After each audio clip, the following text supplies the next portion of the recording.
Welcome to Raging Bullets, a DC Comics fan podcast, episode 368.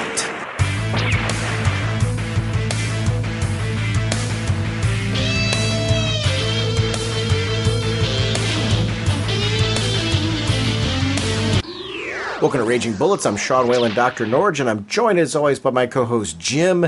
Man, we get evil on this episode. So says the sensei of the Whatnot, Segulin, and the Duke of You Know. How's it going, eh?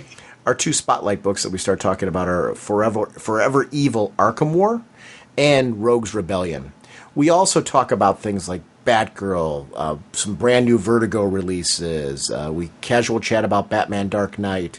There's a lot of Suicide Squad. There's a lot of titles we get to talk about in a second Speeding Bullet-ish segment where we get a chance to talk about some favorite titles as well. So hopefully you enjoy this episode as much as we did recording it.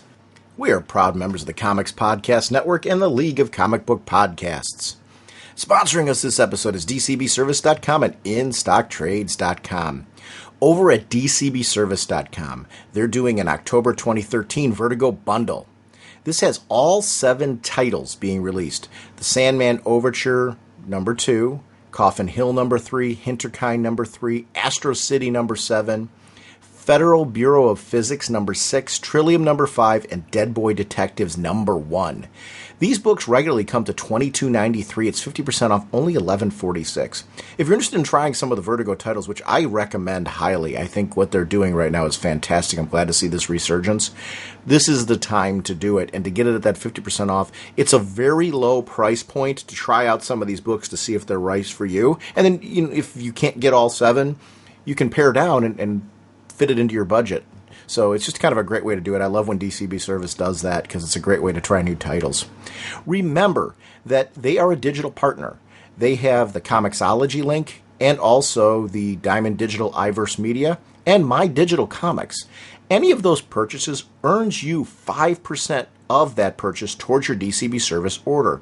Make sure to go in, create an account at DCBService.com if you're not already a shopper, and link those accounts to your DCB Service account and do your shopping on their website from now on. When you click on that, it doesn't cost you anything more, but you're building a credit that you can use towards DCB Service purchases, which I think is fantastic. I'm all for doing that. It helps out our show sponsor. So please consider doing that, and I want to thank them for sponsoring our show. Over at InStockTrades.com, this is super cool. The Absolute Joker Luthor hardcover. This is Brian Azzarello, Lee Bermeo, Mick Gray. Absolute editions, if you've never picked up one, for artwork are stunning. This is a 384-page book. It collects the Luthor Man of Steel 5-issue miniseries and the original graphic novel Joker, sketchbook pages, all kinds of extra material. If you're a fan of Lee Bermeo and you haven't picked this up, you need to do yourself a favor. This is a $99 book. It's 50% off, only $49.99 at InStockTrades.com. Remember, orders of $50 or more give you free shipping, and I want to thank them for sponsoring our show. James, what kind of a podcast are we? Raging Bullets is a spoiler podcast. We go in-depth into plotline, story twists, and whatnot of the comics we're discussing on the show. So, if you haven't read the books, you may want to come back later so you can better enjoy the show. Gesundheit. Can Batman escape? One hint, the worst is yet to come. Jim, I want to start off first by talking about the Forever Evil Rogue's Rebellion first issue. Brian Buccellato is the writer, Patrick Zurcher and Scott Hepburn on art, Nick Filardi colors, Desi Ciente letterer, Declan Shalvey and Jordi Belair on the cover, Harvey Richards associate editor, Will Moss editor, and Brian Cunningham senior editor. And apologies for any name butchery because I'm loving the whole Flash universe and world right now. It's one of my favorite comics consistently. I love the way that the art and story just seem to match the Flash. But recently I just watched that Necessary Evil, the supervillains of DC Comics DVD that came out. It's just funny I call it a DVD, but I actually got the digital off of iTunes. And Brian Buccellato was one of the people on there, and I'm sure butchering his last name, talking about the Rogues. It was really a great documentary. For anybody who's a fan of DC Comics, I highly recommend getting the documentary and watching it because it's a really cool documentary. But hearing him talk about the Rogues, and then we've got this great Forever Evil event going on, This is where I don't have eventitis. When we've got a story that's as good as Forever Evil has been, and there's a lot going on in there where I want to start seeing really detailed, strong perspectives of villains' reaction to this, knowing that not all of the villain groups, or even single villains, are going to fit into this the same way. A great example, would, besides the Rogues, would be also Black Manta. You know, what's going on with Black Manta and his involvement in all this is just really great. So it's cool that they aren't just all banding together and saying, yes, because we're villains, we are united, and we are going to stand together against everybody because of the fact that these crime syndicate guys have come in and now we've got our villains league.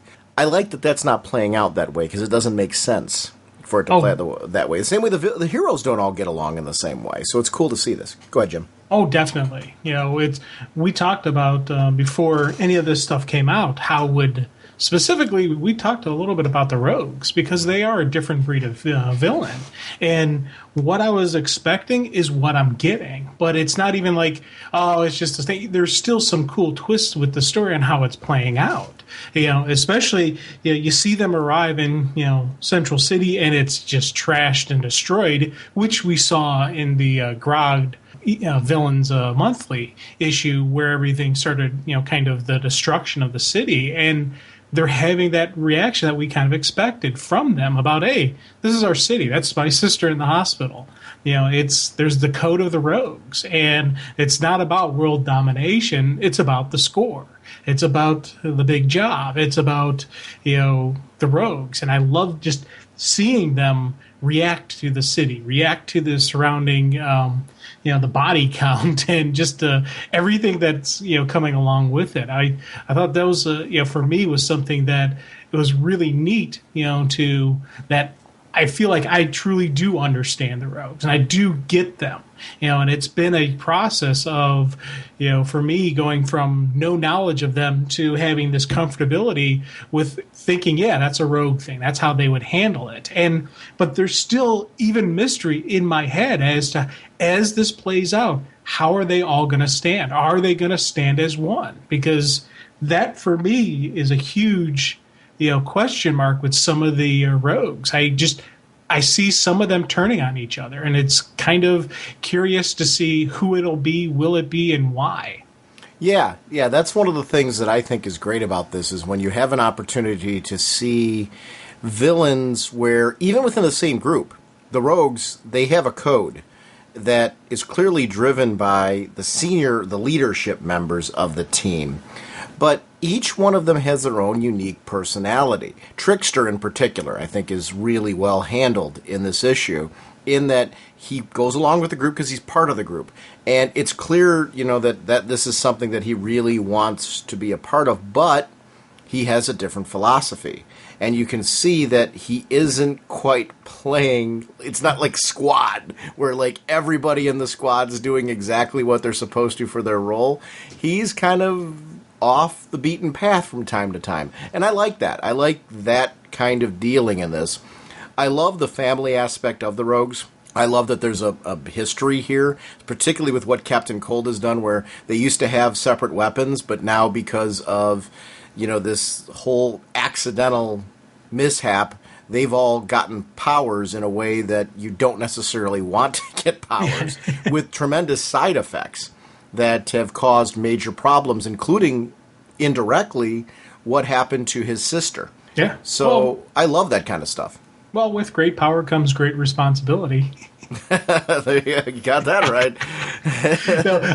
You're mentioning of Trickster. He's exactly the main one I was thinking of will turn on the Rogues. Mm-hmm. I see, and he's got that tentative partnership. He's part of him, but is he really part of him? Does he think of himself as a rogue? Is he hanging out for safety in numbers? Or if he needs to separate to stay alive, he'll separate to stay alive. Sure. And that's I think one of the nice little question marks, as well as like I don't completely know Weather Wizard that well enough that to say whether he may also turn to kind of save his own bacon. I see Captain Cold and Mirror Master, they definitely have a common, reason to work together with Cold's sister. But, those two I see holding solid, but we got a lot of questions with all the various members of the team. And I think that is, for me, is a really cool concept of a villain team, that you can't 100% trust everybody, but you can kind of think they're going to work together. I like the idea of the Rogues being this villains team that has a code. There's a certain thing to that. It's what has kept them together as a group. They're identifiable. The way Batman's villains are identifiable in almost their quirks and chaos, the Rogues are identifiable in having an organization. And like any organization, you're going to have people in the group that you have to time remind them that they're part of the group. But that's normal with this type of thing. When they go back to Central City, this is their town. They're not about taking over the world. And that distinction right in the beginning is something that I think is critically important. They're going back to their hometown. This is their playground. And when they see the devastation here, and it was due to Grodd, this becomes a huge problem. To come home to this is not their world that they are crafting. This is not one of their goals. This is going to put them in direct conflict not only with Grodd, but with the crime syndicate. Because I would tend to think they would pat Grodd on the back versus being against him. Well, they wanted Central City. We find out later that they chose Central City to be an example city. Mm-hmm. So they want it completely destroyed. So they had no issue with what Grodd was doing or what the cleanup crew was coming to finish off everybody else. So they're definitely putting themselves in direct line against the crime syndicate, which I'm like, I like the fact the crime syndicate's not going to back down, because they don't want to appear to be weak. The Rogues aren't going to back down because, hey, this is their city. It's not like they're going to say, we'll just move to another city. No. Central City's their city. Just like the Gotham villains, Gotham is their city. They're not going to give it up without a fight. So I like seeing, again, that loyalty and that, this is our turf. This is what we're going to fight for, in this, destroyed world. So it's, again, kind of neat stuff. And just, we talk about the artwork. Just the massive destruction, the heavy red undertones of the coloring and the backdrop really give you a nice, beautiful, creepy factor. But that one page where they're sitting there and like Grodd happened, and you see all the dead bodies, especially a lot of the decapitated monkeys and gorillas and whatnot, and the people chained to the Flash statue. The one that really, I was like, dang, that's cool. It's the one female police officer where her eyes are still open. Uh-huh. That one, because again, I didn't initially notice it because she's down in the shadows. But during the second and third read through, I'm looking at this and I'm going more into the detail and looking into the backdrops, and then you see her and you just see her eyes still open. That's all. That is just absolute creepy and really cool. Yeah, that's something that I'm really enjoying about this is again, I mentioned the visual styling earlier as being something that I'm really digging about The Flash. I like when that's story-driven. It's not something that's put in there just for flash and flare for no reason. The creativity here is, this is a style that matches this type of book and what's going on in these events. I like the sense when I'm reading a Flash book of motion, whether the Flash is in it or not. There is a sense of some form of movement, action, things going on. You look for, some form of motion. In this case, the tone is shifted into something much darker. It's a dark epilogue to things that have been going on in the Flash world. It's not about speed. This is about, slowing down, if anything, and now having a in-depth piece-by-piece reaction. The Rogues, when they're having that discussion when the police officers are there, and they have to make a decision, do we free them? Do we kill them? This is what the Rogues do. This is what the Rogues don't do. I loved that was a debate. We don't have to kill them, but do we have to free them at that point? Even the Trickster and the police, and everybody and the whole crew, having this tentative kind of, what should we do here? What shouldn't we do? I don't know that you're picking up a weapon and pointing them at these guys when they've just released you, considering the kind of power sets that they have. I really loved, though, that you could see, Captain Fryer going to go in, what are you doing? Put that down. We got bigger things going on right now than the Rogues. And that's got to be a very tough thing to do when you're in the position of being police officers. These are your top tier police officers. These are the people that we as look up to. When they write these type of characters, they're looking at your best of the police as an institution. And these are people that have dedicated their life to it. They believe in the law. They've lost friends who have been in the line of duty. They may have lost friends indirectly because of the rogues. Where the rogues don't kill, but because of the chaos they cause, the destruction they cause, because of the thefts, the crimes, things like that, there's collateral damage a lot of times. Where even if they didn't die, they could have been hurt because of these guys. So emotions are going to run high at this. Plus, take the fact that the rogues are the rogues out of it. These guys were put in this place because villains came to Central City and did this. So, in their mind, to separate them from the enemy is really hard to do. It's like, as an institution, if there's a police officer that goes corrupt, people suspect and start looking at police differently. You get kind of lumped in. But then if there's a policeman who's a hero, people start looking at the police as everybody's heroic. So, and I notice the same thing in education. If there's a bad teacher who does something, horrid out there, people kind of look at teachers with suspect. But if somebody gets honored, people start, patting the institution on the back. And I think this is true of any profession. In the case of the villains, very much you would get lumped in with the current, climate, as far as it's no longer about petty theft and you've got a code. These people came in and they put people's heads on pikes. This is like, it's not okay, and we're not going to give you a pass because you just released us right now. That part of this I really liked. I thought it was just a great distinction. Oh, God, yeah. Because, just one, very realistic reactions where you have that hard time trusting. If you're a cop, you're going to have a hard time trusting the crook. And, vice versa. But there is that mindset, that you're like, hey, once a crook, always a crook. Especially, you mentioned just the horrific nature of what they saw. This wasn't just about, breaking some buildings, stealing some money. Decapitation, mounting heads on spikes. That is huge in the fear factor. We talked just a little bit about how, the creepiness of the dead bodies chained up to the statue. Just try to imagine living through that. And you're shackled to a tree being told, someone's coming back to finish you off. Just that anticipation of death is usually a lot worse than the actual act itself. So you're sitting here, you got the cops saying, okay, someone's coming to finish you off. Next thing you know, you see the villains. You're like, okay, here it is. It's time. And you can imagine that these, all these cops are sitting there just thinking in their head, okay, today's the day I'm going to die.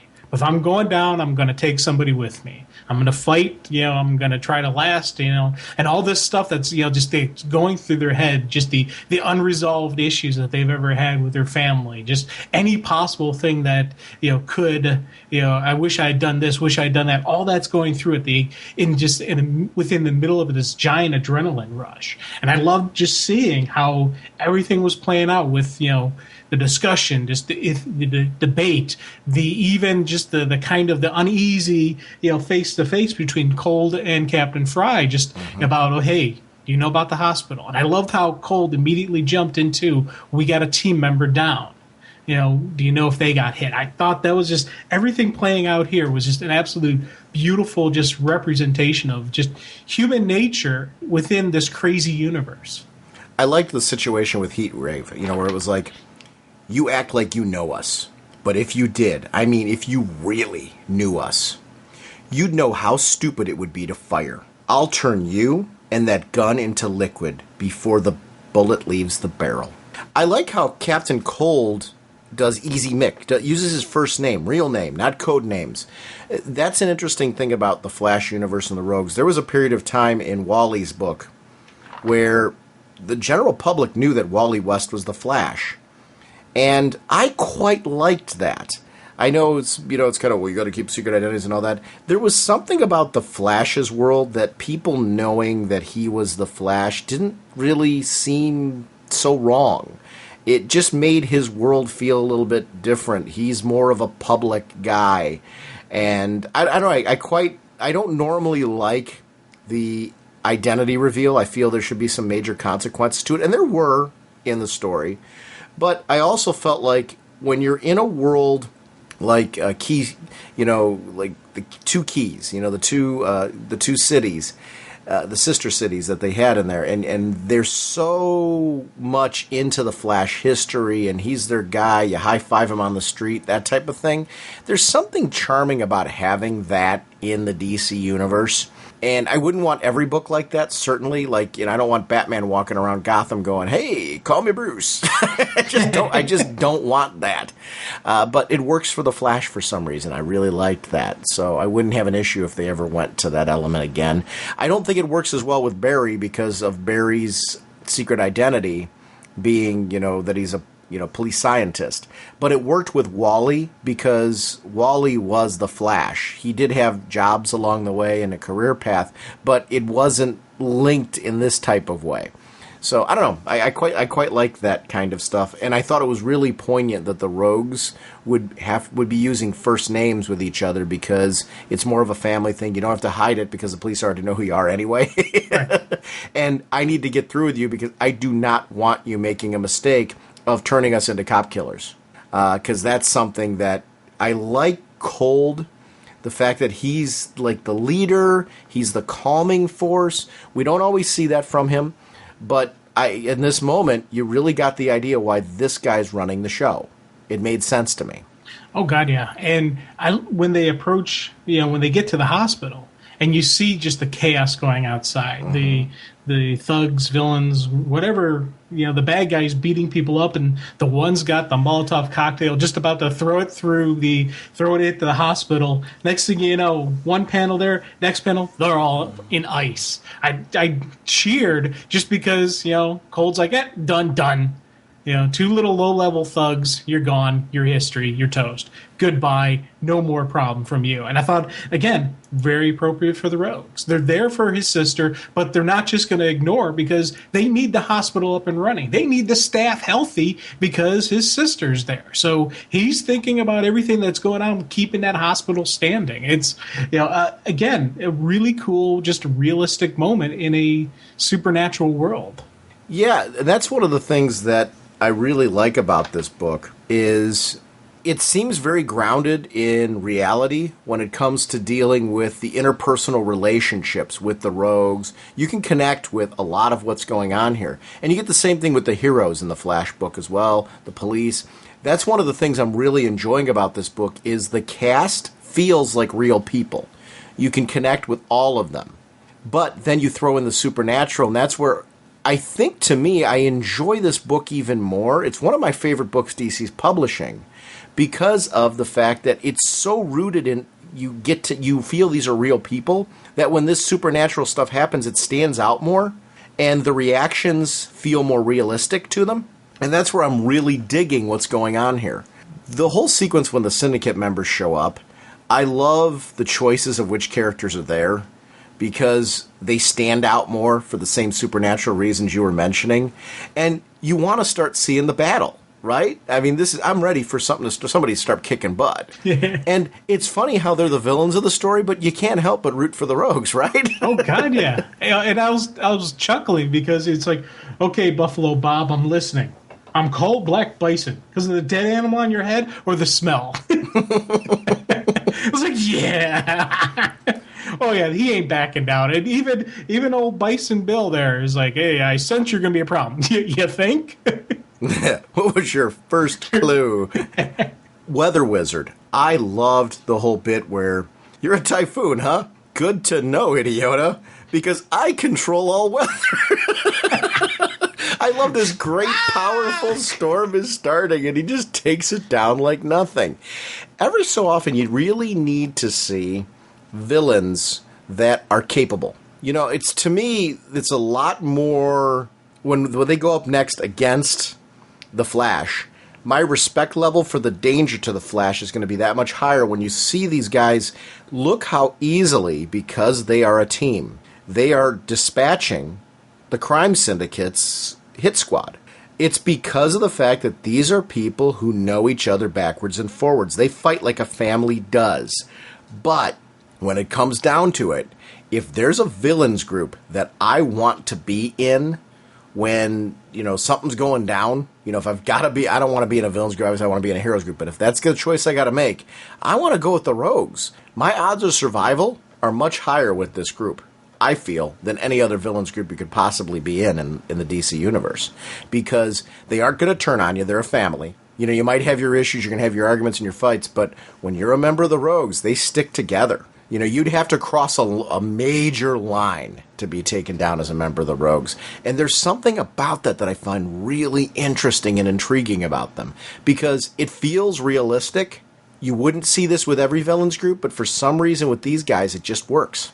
And the key thing you said there is when you're a member of the rogues, there'll be that loyalty. If this was just about banding together other villains joining up with them, they maybe would have let somebody, kind of tag along, in this universe. But if you're not a rogue, there's going to be a different level of, trust and support that you're going to get from them. So if those other villains in this city were like, hey, we're with you, we'll help, we want to help protect, Central City, we'll help protect the hospital and help keep your sister safe, maybe they would take your support, but they're going to use you in a way that it's not the way they would put the rogues. So you're going to be the pawn. You're going to be that frontline cannon fodder, for the main fight. And I think that is, something I was kind of really looking at just how this team plays out, because, when Cold is in trouble, Mirror Master jumps in, but Cold again is, he's upset that he left his sister alone. Again, it's that whole chain of command. I'm in charge. You do what I say. I told you to stay up there no matter what. No matter what's the key word. Don't leave my sister alone. I thought that, just that level of command, that level of authority, between them even was kind of, again, it was an interesting moment, because stuff like that, will that drive a wedge between those two? Will there be the wedge between Trickster and them, or Weather Wizard? Where, can they and will they be completely locked together? One of the things you mentioned before, and I want to respond to actually what you just said now, but I want to jump back to something real quick and go back to this. When you were talking about if another villain or villains joined their group, they would be cannon fodder. I agree to a certain extent. I think they would partner up gladly. But the second that it was something that got in the way in the rogues in any way, shape, or form, they would turn on them immediately. Or just leave them and go off on their own. Just say, you're not one of us. Sorry, done, bye. The membership to the rogues is a very exclusive thing. If you get lucky enough to get it, and I use the term lucky loosely, because I really don't admire and want to be a part of any villains team. But in the villains world, this would be a marquee group that you'd want to be a part of, because of the fact that I strength in numbers and knowing that those numbers are going to stay pretty stable. But going back to what you're saying, is that going to put a wedge between them? The funny part is, the circumstances will never let that happen, because they don't have time. Like, if they had 20 minutes to continue that argument, probably. Because sometimes words are said going further and further, or fists are thrown. But when Deathstorm and Power Ring show up, that's not going to give them time to have that issue. No. And it's funny because they kind of, again, we have two main crime syndicate people now right here. They were sent, we saw, by, they were sent by the big three, Owlman, Ultraman, and Superwoman, to deal with this mess up in Central City. So I'm glad to see we're getting this confrontation from main syndicate versus the rogues. It's not just the minions sent. It's actually two main members. And here's where the test for the rogues is going to be. Because if Deathstorm gives them the option, hey, you destroy the city, starting with that hospital, we got no issues. Who will actually still stand and say, no, we got to keep this, we got to keep the city, we got to keep the hospital, we're going to stand against you? Will they completely stand together? And again, I throw out the name Trickster, because part of me thinks if he got the opportunity to be a card-carrying or coin-carrying member of this crime syndicate, he may take it. Because he even had that one comment he made. No. When... No. But go ahead, go where you're going to go, and I'll tell you why I disagree. Okay, because the reason that I throw out Trickster is because of the comment he made earlier in the issue when they're talking about the score. He's like, let me tell you the score. It's the Crime Syndicate bazillion, everybody else 0. He's looking, he in his mind, he does have an opening possibility of, maybe there's a better way to go than what they're doing. And here's what would happen. I agree with you in the sense that he would join them. And like the Trickster would do, if he joined them, he would stay with the crime syndicate as long as it was convenient, financially to his benefit, but would turn on them in an instant. He would be the one if the rogues went up against the crime syndicate. The Trickster would be the one that would surprise you by the fact that he would show loyalty in the strangest of situations there. And when I say loyalty, it wouldn't be outward. He wouldn't be saying, leave my friends alone. He would be the one that would pull off some kind of trick that would cause them to survive, and everyone would be in shock because of it. So I don't think he would ever join in the sense that he would turn on the rogues and join them permanently. But if there was a way to forward an advance... So I'm saying no, but I do agree with you to a certain extent. Sure, I could see him saying, hey, there's a financial benefit here, guys, or there's a power benefit here. I'm going to see, gather information, be able to use this in a way that when your goal is tricks and playing situations and playing a game, the Trickster's going to play that game and dance that line, which is why you can't trust him. But I will still say that his loyalty, when it comes down to it, sink or swim, is going to be with the rogues. He still has that. He is the most chaotic of the batch, so your point is very well made. But I do think, in spite of that chaos, in spite of the immaturity, in spite of the issues, the things that he says, when the chips are down, he will show that, and that's why he's with that team. Because there's been times where that's come into question. We've already seen that in the New 52 when it comes to him, but they stuck with him because he's one of the rogues. And when it comes to putting the family back together, they go to him and they make him a part of that family in spite of those issues. He knows that.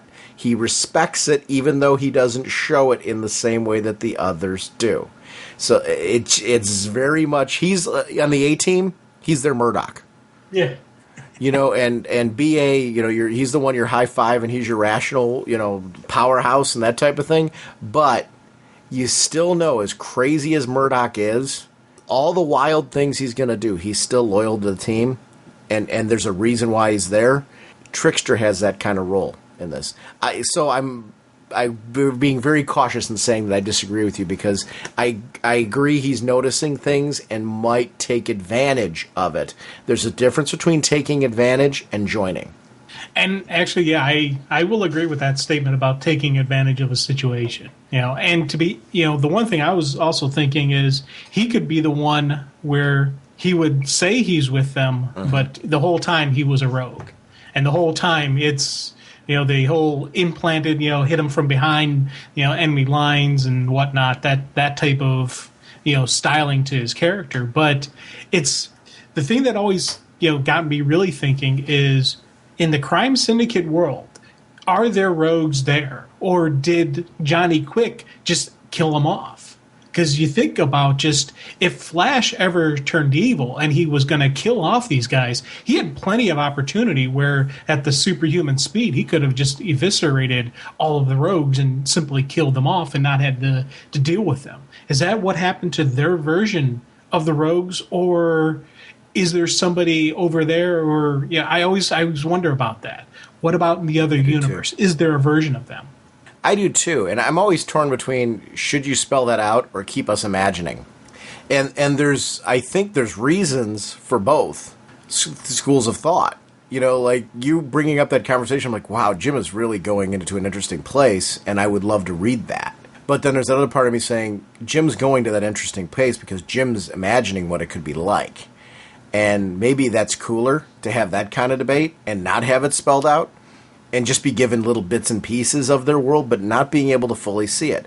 And I don't know that I would pick up in an instant a maxi series or an ongoing about the Crime Syndicate world. Because I would love to see everything you're saying. So, amen, 100% cool. But I also like the fact that you can throw that out there, and I'm like, you know what? I agree with Jim. Who knows? I mean, it's kind of cool to be able to, build off of that and talk about other villains and heroes that might be their opposites in that world. So, it's a very interesting point you bring up. And what's the opposite of the rogues? Because they're villains, but they are the villains with a code. So an opposite in the world, are they heroes? Are they not heroes? Are they kind of, what do you deal with when your main quote-unquote hero is the villain and your villains are heroes? Because they already kind of have, they're definitely thieves and, they will kill if they need to, but they're not the complete darkness, evil type of characters in our world. So over there, are they kind of quasi-heroes? Are they sort of, because I would picture their rogues are very similar to our rogues because our rogues are already a little bit of the other side. Yeah. So I don't know. I would love to see that for just the reason that you're saying. and who knows, like, I want to know who's still under that hood. We don't know. I'm leaning towards Luthor. Their Earth 3 Luthor is what I'm kind of leaning towards. But I still think it'd be too obvious. I think there's somebody else that we're not seeing. Jim, before we talk about Arkham War, I'm very excited because Friday I ordered from Steam, the online distribution, the Batman Arkham Origins game that comes out on Friday. Because I got to do the preload last night where you can kind of load the game ahead of time and just have it ready for when they click it on and they're available. But those Batman games have been so good that I'm just really excited for that. This will be the third one in the series. It's a prequel. So it's kind of cool that that's coming out. It's a good time to talk about now the Batman universe. Do you want to do the creative team? Oh, definitely. We're talking Arkham War, Batman Death March. I kind of liked how the name of it. But the writer, Peter J. Tomasi, pencils by Scott Eaton with Jaime Mendoza, Norm Rapman, and Mick Gray as inkers. We have Andrew Dalehouse on the colors, Taylor Esposito on letterer, with Jason Fabok and Blonde on covers. The assistant editor is Darren Shawn, with associate editor Katie Hubert, editor Rachel Gluckstone, and group editor Mike Martz. Yeah, and it's really a great story because we saw a lot of this in the Villains Month issues, especially when we started seeing Bane get his setup on what was going on. I was ready to see in this world, and it's funny how a sharp contrast this is from what was going on in the Rogues Rebellion book. This is not a group of people that have banded together. This is a group of people that, through convenience, allowed Gotham to be divvied up into little territories. Now Bane's coming in, and some of them want to band together. Others feel there is no need or benefit to banding together. So it's going to be very interesting to see how this series plays out. I really loved this kickoff issue. Oh, yeah. Especially, you got crazies dealing with Arkham. You got Blackgate. You got nasty, horrific people doing nasty, horrific stuff. And again, like with, when we saw Central City in just a complete state of disarray, death and body counts, and you need to have that high body count. You need to have this gore where a lot of good, honest, hardworking people are dead. And it's terrible when you see it in the news. It's terrible when you read it in comic books. But it's one of those elements of a story like this where we need to see this. We need to see this nasty stuff going down, and we need to see innocent, honest people getting killed. And it's a terrible thing to say, and it's a terrible thing to say, wow, that was really cool looking, but it was. Mm-hmm. This is, again, some wonderful, beautiful artwork that I just spent time just re-looking at and just looking in the distances and coloring just One of the things I've learned to appreciate more and more is just the colorists and just everything they do with pulling into just that raw emotion where you get a splash page of heavy red to more of the shadowy world because we don't have the bright lights anymore. The sun's always blocked out, but you go from the one contrast to the other. It is a bam, and it especially lets you really know just how gory and how horrific it really is in there. It gives you that feeling of there's some massive death, destruction, and nastiness going on that page. Was I the only one that was glad to see him during the breakout? Do you know what I'm talking about? Which one? Ragdoll. Oh, yeah, okay. Yeah. I'm, being a Secret Six junkie. Yes. Because I think this is one of the first appearances, if not the first appearance of Ragdoll in the New 52. I love the styling of him because it's clearly Ragdoll right away. And it's a character I really, really miss. I would love to see him back on Secret Six. I don't know if there's a way to make that happen out of all this, but I would so love to see that team reform again. You got to have the right players, though. To me, you've got to have Catman. You've got to have Deadshot. I mean, those two have got to be together in that book. Ragdoll needs to be there. You got to put the band back together. I want to see that book again. And I don't know what it's going to take to do something like that, or if it's even something that'll ever be on the table. But second I see him, the first thought is right away, there's a book I want in the New 52. Yep. Always. And, again, just like you, I did cheer when I saw him, because I'm like, yay, he's there. He's still around. Okay. We got to buy our time. Eventually, I'm hoping one day we will get that back, and we will get back, the title that we want, and it'll have the right creative team working it, because that's the key to, you got to have the right people writing him. So it's Gail Simone. Gail Simone's got to write that book. I mean, it's just the way it is. And it's just, anything they can do to bring that book back needs to be done. Amen. We get asked that all the time. There's certain books that you miss or certain things that are new. That was, to me, still the biggest hole that's missing from my collection, is being able to read monthly new adventures of the Secret Six. Oh, definitely. That's always at our top of our list. And, I tell you, I love seeing Bane just do Bane. Just just how he plans it, how he lays it out. I shall say it because I have to every episode. The strategery that is Bane is always wonderful, and just because it's not just flat out planning, it's not just flat out strategy. It is a nastiness. There is that level of violence. There is that death and destruction, but it's not crazy death and destruction.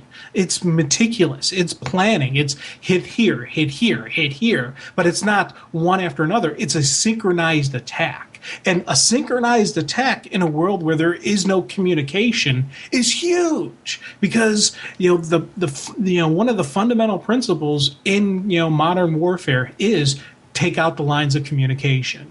If you can keep this part of the army not talking to this part of the army, you have the advantage. Well, Bane's units are running without that level of communication, just because everybody knows what they're going to do. Everybody knows exactly how they're going to lay it out. There is no question. There is no hesitation, because, one, you don't want to fail Bane because, well, it's Bane.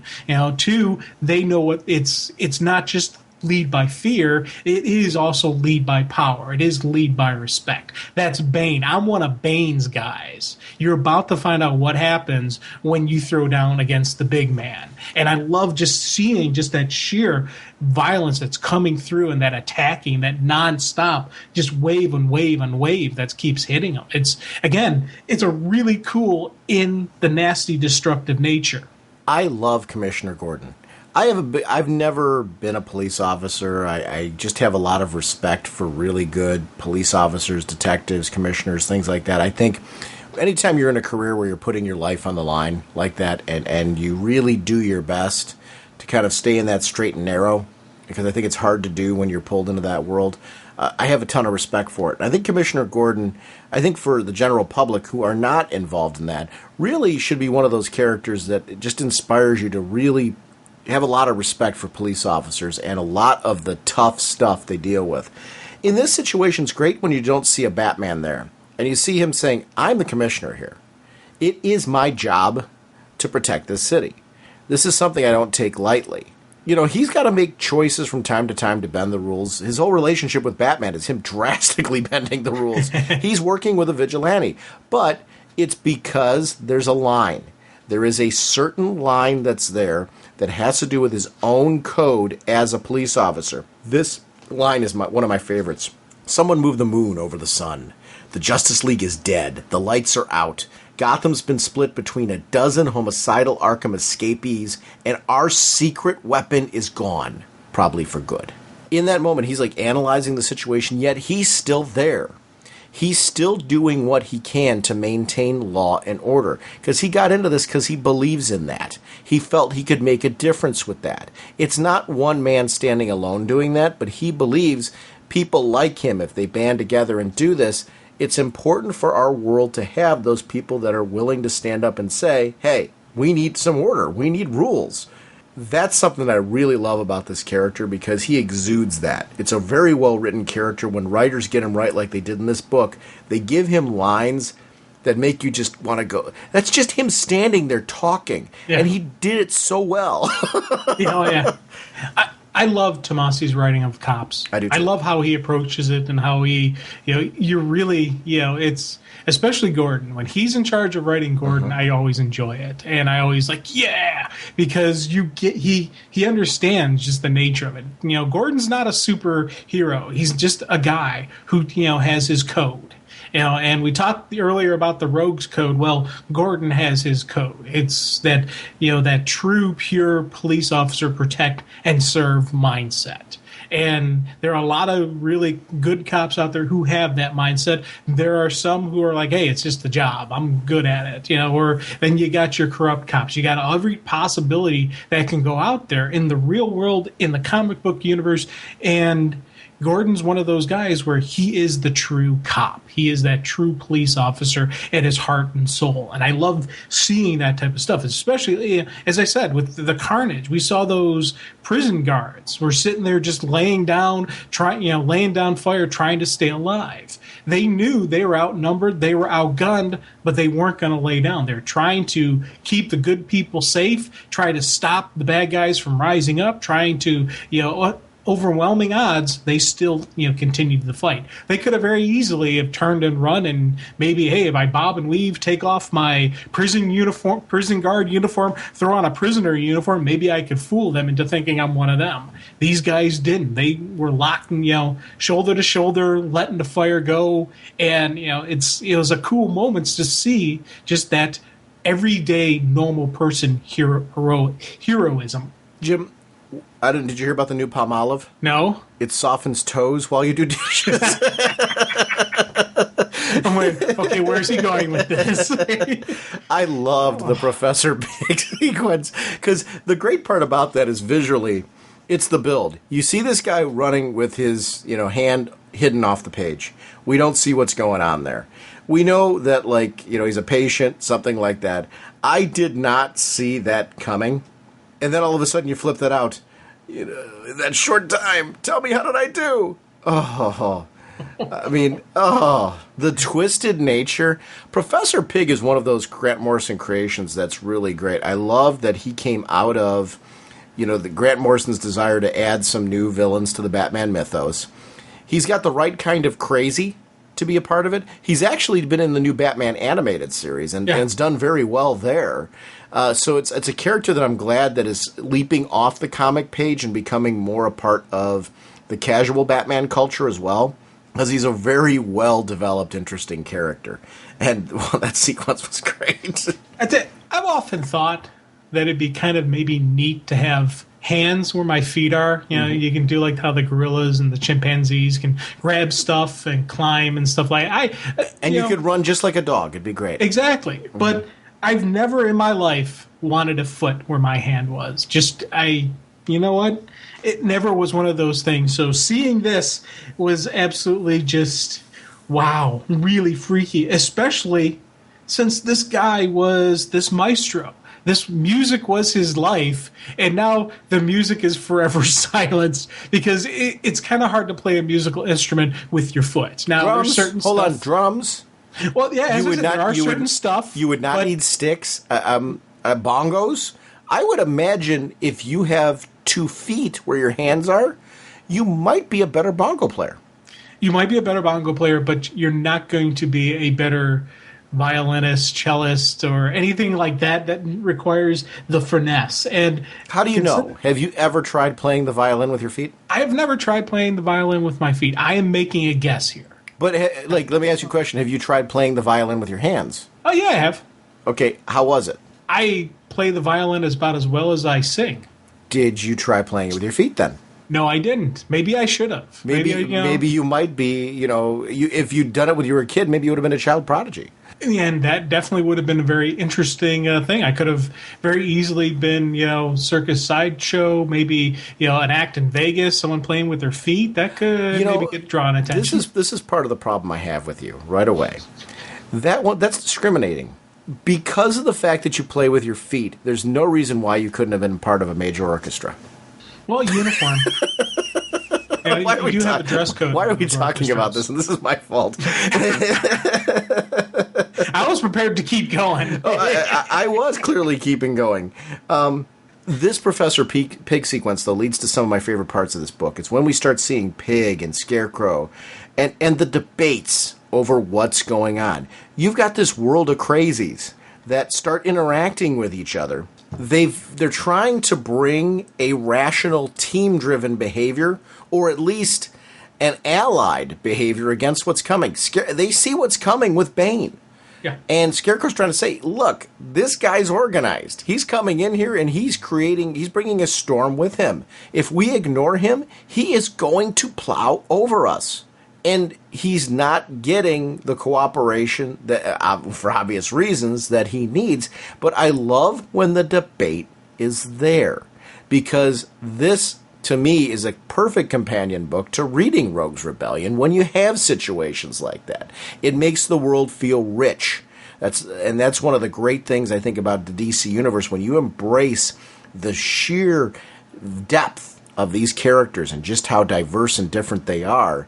This makes it fun to read multiple books set in an event. You're getting a different lens. This is a vastly different lens to what's going on over at Central City, where you've got villains banding together because they want to, they're mad about what happened to their town. These guys can't wait to chop up their town. Very different mentality. Oh, definitely. And I kind of chuckled, again, more chuckle moments of inappropriate, times with Bane just sweeping through the prison, and the one idiot stabs him. And just, you're thinking about it. This is Bane you're dealing with. You just watched him punch through a door, crush some guy, and you go, hey, I got a brilliant idea. I'm going to stab him in the arm and anger him. Not a good move, not really the mental giant there. But just, again, even with the mask on Bane's face, as this guy's sticking this knife in his arm, you can kind of, imagine just did he just try that with me? What was he thinking? And doesn't need massive dialogue. He just goes and crushes the dude's skull. So, okay, that's pretty much a anybody else want to challenge me moment. And I love just, again, I'm going to talk about the colorist in this sequence, because we went from that Professor Pig, the Scarecrow scenes, to, once again, the heavy red focus. I can imagine in my head there's probably maybe an alarm going off, or something like some type of siren, or some type of minimum emergency lighting that's giving us that red hue, that's giving us that red tint, but it's also is the chaos and the anarchy going on in the prison. I love just, again, going from that cool quote-unquote reasonable dialogue between those two to this massive carnage. I look at it as filtering, too, like, on a camera, where you can add different filters over it. Yeah. I think, doing that kind of layer of red over things at times, where the other colors are present, but it's got a red wash over it. And I forget the terminology that I'm using right now, but, it's that kind of thing. It's very, very much camera-driven. And you don't want that in every book. It'll get lost. But in a book like this, in a world like Batman's, it makes a lot of sense. A friend of the show, David Barron's, doing some work on Shadow Man. I just got some preview pages in the email from Valiant. Valiant sends out to podcasts and different blogs and things like that, preview material. And they sent pages of David Barron's work on colors, on Shadow Man. And this is very much his style and mentality as far as using lenses because he's doing Archer and Armstrong too, in a very different approach on Archer and Armstrong.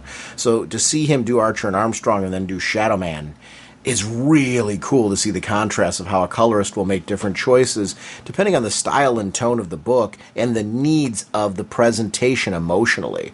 So it's a great marriage when you've got really great art coming from the penciler and the inker, and the colorist is really on board with the tone of not only what they're drawing, but with what's going on in the story.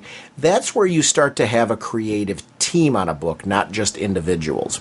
And when those people are all filling their roles, you start to get something that looks really special. And this is one of those books that, wow, it just is really dynamic. It's funny, I'm talking about the video game it's playing out. I want to play this book. How cool would it be to play one of the villains and going through this? This is a ready-made video game. Imagine that kind of combat. Oh, heck yeah. And as long as you're not Haskell, you'll be okay. Mm-hmm.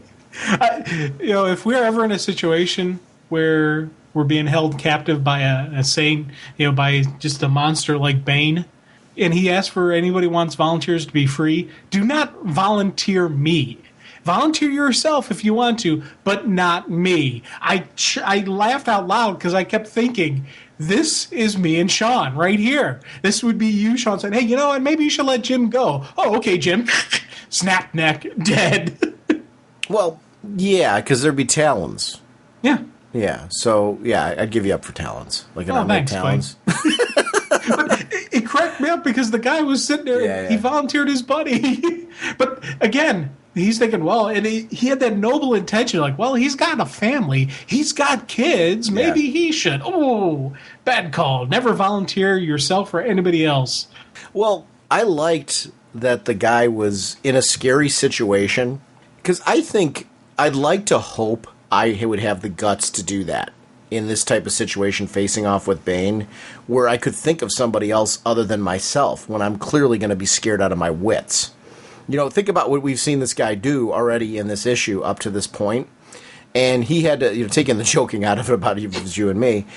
I would hope that in that situation, if I was with somebody who was close to me, whether it's a friend or a loved one or whatever, or a coworker, I would be able to be objective enough to look at their situation and say, hey, look, this guy's got this going on that really, I kind of need to man up and say, especially when somebody's got kids. So I give him credit for saying it. You're right. That automatically meant that Haskell was going to be the one to take down. Then this whole thing that Bane is seeking out, the Talons. Oh, yeah. I love this because this is where Bane is written right. Again, nods to Tomasi. He gets the character. And I'll even use your strategery. This is a great moment where you see the strategic side of Bane.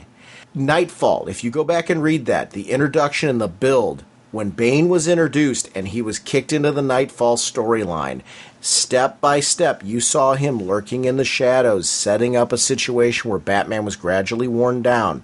It was you've got this big brute of a guy who also is a strategist and can be patient and wait for the moment where his power would be at its most effective, its most vicious, to make a stand and a statement.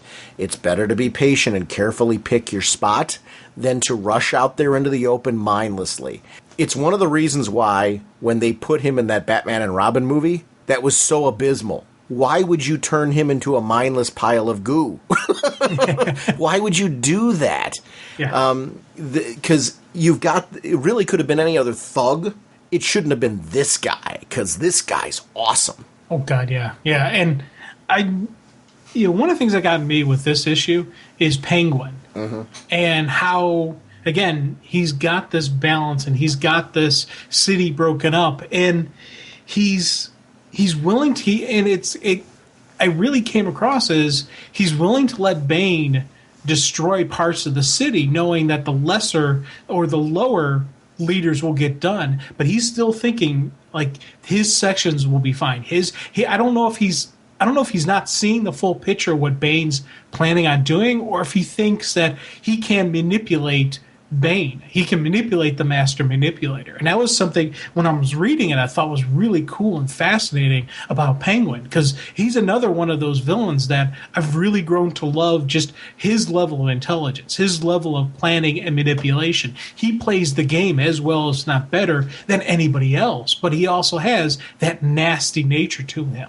So seeing the confrontation of Bane versus him, both of them very intelligent villains, very master strategy and just vicious nature, but how will they go one-on-one against each other? How is that going to play out? And that's something that kind of has me fascinating, seeing all this lay out. Agreed. Definitely agreed. I liked his whole thing, the reign of Gotham's lunatics will be crushed and short-lived.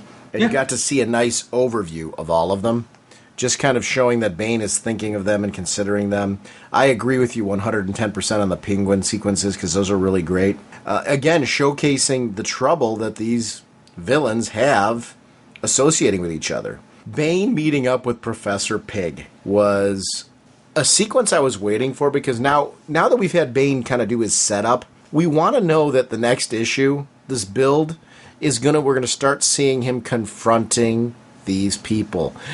Who is going to try to side with Bane and somehow get in his good graces? Who is going to infiltrate? It's going to be a very interesting battle sequence that goes on here. Who's going to band together with some of the other villains? I'm looking very forward, because when they say war, this is clearly going to be a war, and I'm really excited for that. The other thing I'm curious to see, too, is the police. We see them there. What does that police resistance look like?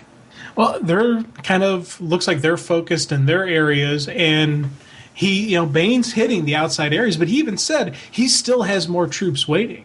This was just the initial onslaught. He's now also, add to it, he's got his talent. So there is definitely going to be multiple layers, and I loved seeing them attack the Clayface District, them attacking Poison Ivy District. Each one, especially Ivy, they're going in with flamethrowers. Main weakness of plants is, of course, fire. Add to the fact that Ivy she's not at full strength because there is no sun. She needs, she's a plant, person. She needs that photosynthesis, to keep things going. And I love just how, as this is going to be playing out, that's going to become part of the mix. That's going to be, okay, who gets taken down? Is there going to be a restructuring of Gotham? Is there going to be room for people like Penguin, for Scarecrow? Are they going to have to leave? Are they going to have to shift? I don't know. What's going to happen? Is Penguin going to have to ally himself with, like, the cops? Maybe. Because Penguin's going to need more muscle. Well, there's the muscle in the police force. Are we going to see an uneasy alliance that way against Bane? Is Bane with the crime syndicate? Is he not with the crime syndicate? Or is he Bane? Is he his own little team? Yeah, well, clearly he's using information from the crime syndicate to make his stand. And here's my question. Who is the crime syndicate really with, if anybody? They're with themselves. Right. So, how much can you trust them in those situations? That's a big question that comes out of this as well. So I really like that this story works on all the levels that you're talking about and more. There's a lot of depth to it, and depending on which characters you're looking through, which lens you're viewing this story from, it brings more questions than it does answers, and that's a gripping story when you are wondering who's going to be on what side, why, and how, and it all makes sense that things would be this chaotic. It's just great. Oh yeah, and the thing that also did cross my mind as I'm reading this is Owlman. If he is, if he's a Gothamite, how does he and Superwoman are thinking about, hey, this Earth could be a place we could settle down for our kid, for our family. What is going to be their take on the destruction of Gotham? Yep. Or is he just letting Gotham go? Is he going to let Bane have Gotham? And that was his plan all along, to do that and pick a different city. Because hey, Gotham's trash, let's go somewhere else. And those are the thoughts that kind of always been creeping through my head in this. If these villains want to settle in this world, you need to have some form of world to settle in. Except, what do they consider settling? Right. And that's something we're going to get to know. And I'm not disputing you when I say that. I think building on that, though, when you think of settling, typically we think of our concept of settling. And I agree with you. You're putting out there the concept that, he's obviously looking to, on some level, settle down, raise their kid, and somehow deal with the fact that what's going to happen when Ultraman finds out about the kid. But what is his concept of settling down? It could be very similar to what we normally think of. On the other hand, it could be drastically different in the sense that the kind of order he would look for in his world might be very different than the kind of order somebody would look for over here. And this is one of the great things about a story like this. When you read Forever Evil, when you read Rogue's Rebellion, when you read Arkham War, when you start reading these stories, you see the reason why as a society we need rules, we need laws, we need right and wrong. Sometimes those rules and laws can get annoying, especially when something happens that dings one of us. Those happens from time to time, right? You get a parking ticket, you get a speeding ticket, you get this type of thing, that type of thing. Those type of things will get annoying from time to time. But boy, does this bring to light the reason why we need those rules, why we need order in our society. Because look what happens when there isn't any, and it's the complete opposite. It's just a great series right now. Oh God, yeah, I'm really digging this, and I'm actually very excited about as more is coming out, as more issues are coming in under the Forever Evil banner, and just as this is playing out, this is a really cool event going on. Carter Hall, scientific genius from a far-off world, flies into action as Hawkman. Jim, we talked a little while ago about the kind of reemergence of Vertigo as a creative force. So I wanted to talk real quick just about a couple of Vertigo titles that I've been reading and just kind of tell why I enjoyed them, because each one I enjoyed for different reasons. I'm really loving this resurgence of the creativity that's coming from Vertigo. And I feel for people maybe who are looking for that one title in their budget to kind of throw in something different, these might be some of the books they want to look at. The first one I want to talk about is Hinterkind. And this is by Ian Edgington, I should say. And the idea behind this is the premise of, what happens when society is wiped out and there's a small core group. There's been a lot of post-apocalypse stories and things like that. In this case, you've got a group of people that are living in a Central Park type of village.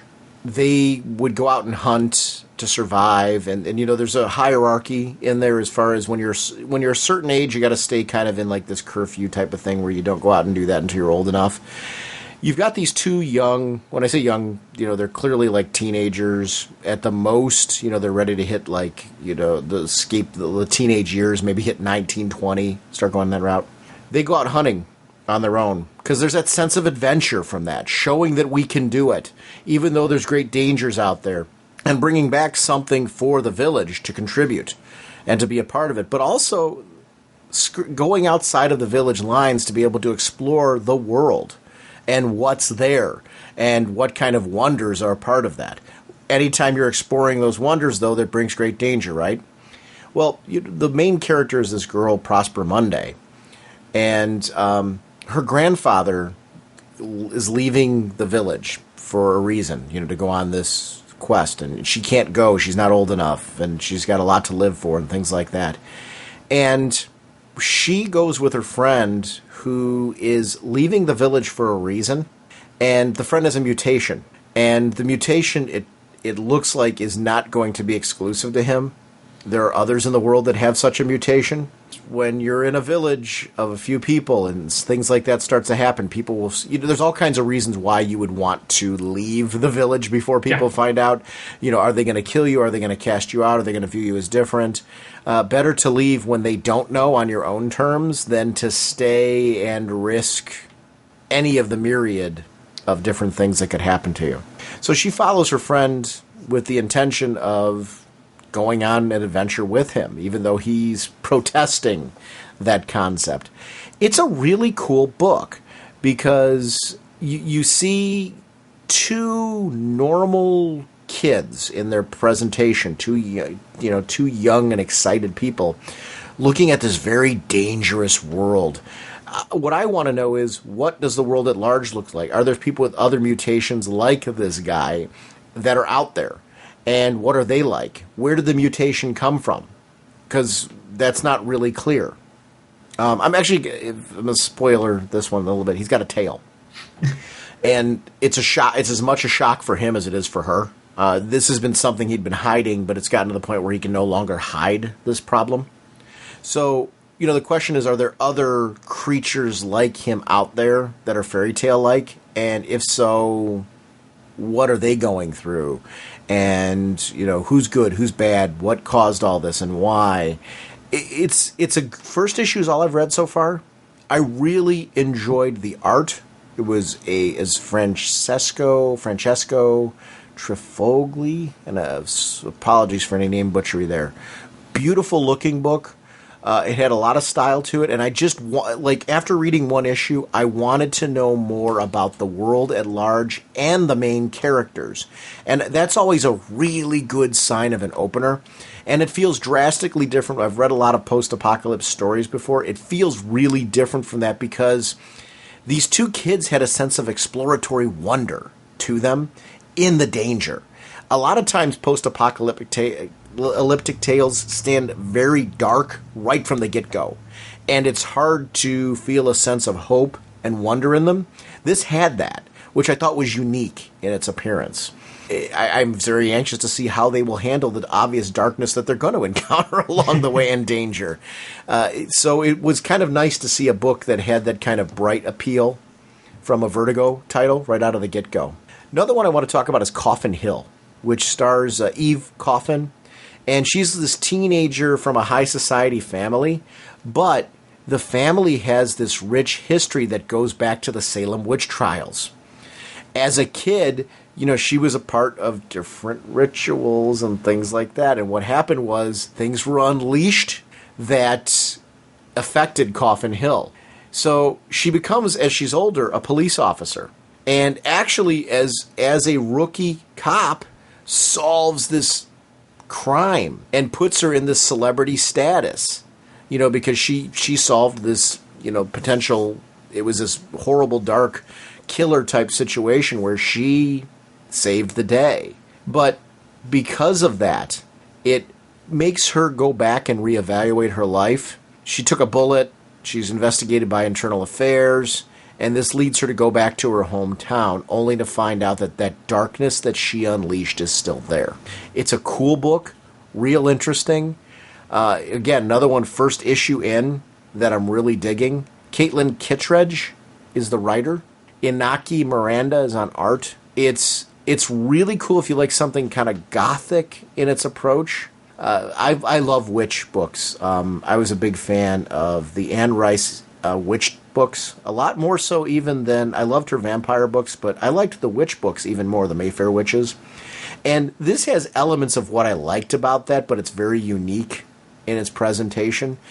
So it's kind of cool to see something with witchcraft that's a little different in Vertigo, and very different from Hinterkind. So that's one of the things that I really enjoyed about that one. The next book that I want to mention, this will be the last one from the Vertigo line I want to talk about. I've been reading the mini-series, 100 Bullets, Brother Lono. And if you are a fan of 100 Bullets, and you didn't pick this up, you need to do so immediately. On the other hand, though, if you never read 100 Bullets and you're like, I don't know how to get into that world, there's 100 issues of that series. That's always been kind of a daunting thing. This 8-issue miniseries, it's 4 issues in right now, so it's halfway done. It's a really great way to get your feet wet to see if that book is right for you, because even though it takes place after 100 Bullets, there's really no reason at all for you to have read 100 Bullets to enjoy this. I haven't read 100 Bullets in a long time. I picked up this book. I didn't feel I needed to know anything, other than it's really clear that Lono, the main character of the story, has been through some serious stuff that he's glad to leave behind. He's the big, burly, strong guy who, was involved in all kinds of nonsense, who's kind of... You remember, like, in Rambo, where, like, you had Stallone, who was kind of like, I'd been through everything I was in First Blood. I'm looking for peace now, and I'm content to have that. Even though I've got that side of me that's still there waiting to be unleashed, I'm content to leave that where it's at and try to lead a different sort of life for myself and to put all those demons behind me if at all possible. Well, sometimes life doesn't let you do that. And Lono's involved with this, it's this, I guess, a church that takes in orphans. Surrounding that church where they live is a drug-induced world where there's, drug czars and, people who basically are making money off of empires. They've kept a tentative relationship with the head priest where he turns a blind eye, helps out a little bit from time to time without totally compromising his mission of taking care of these orphans. And in exchange for the things that he does, they leave him alone. Well, what happens when they decide the best way to protect their interests with him is the vast land that the church is on needs to maybe be host to some of the plants. Quite a few of them. Maybe they need to protect the property a little more closely. And Brother Lono happens to be a part of that whole area.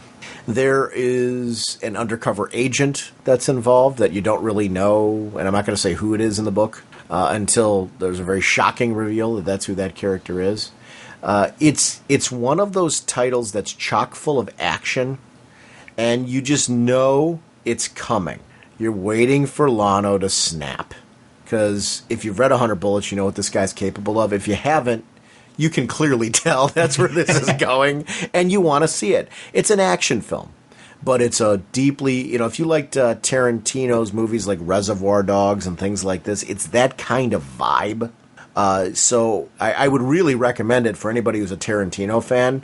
100 Bullets is that kind of avenue, and I'm not trying to over cookie cutter to say that this is a Tarantino clone. I don't mean it that way. I just mean if you're into that kind of film, you really enjoy it. It has its very own unique voice. It's Brian Azzarello. Eduardo Risso is back on the art. It's so for 100 Bullets fans, you're going to feel right at home. If you didn't pick it up, you need to. But I do feel it's a great entry point for that person who is kind of looking at 100 Bullets and saying, that's 100 issues. I don't know if I want to get involved in that. You can get into an 8-issue miniseries and really decide if this 100 Bullets world is right for you and you want to go back and read the trades. This is a book that's a great jumping on point for it. And I can't recommend this mini enough. We don't get to talk about Vertigo a lot on the show because we've got so much of the regular DC titles that we end up talking about. But it's a very important line to me. And I like when periodically we have an opportunity to follow up with titles like this, especially with these just launching. I was really nicely surprised at just how good these books are.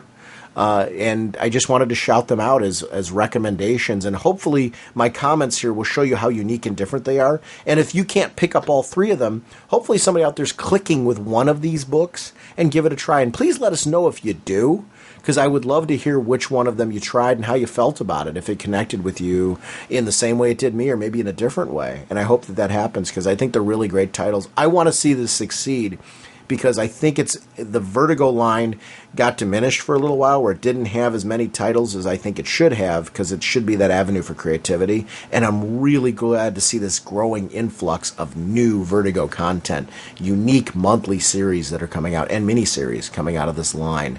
I'm glad that recognition is coming back to this line. And I hope it's successful because it deserves to be.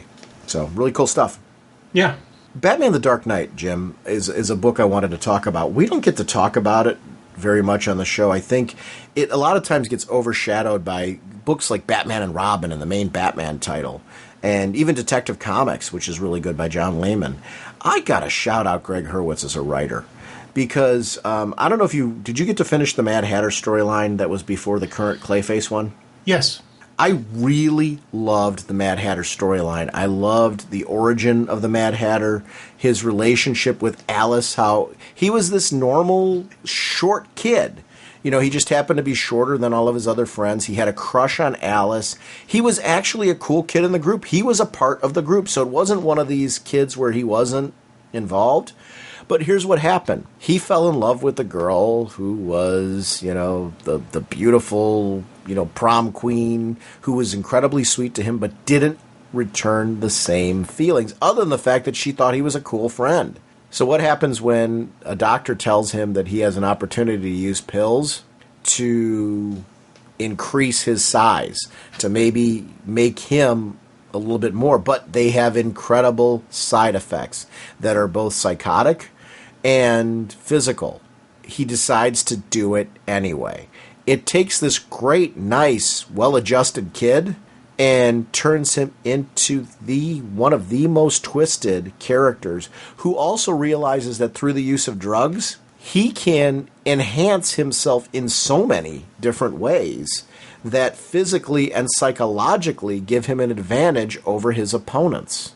It really takes the Mad Hatter from being a cartoony character and making him more of a psychotic, crazy, powerful, dangerous villain, with the whole he's looking for a new Alice to take the place of his old one because the old Alice got old. Yeah.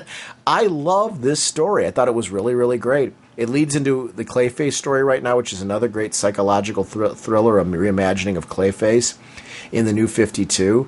This book is not getting enough. I think it kind of fell a little off the radar in the New 52 because of the fact that the main Batman title has been so in everyone's face.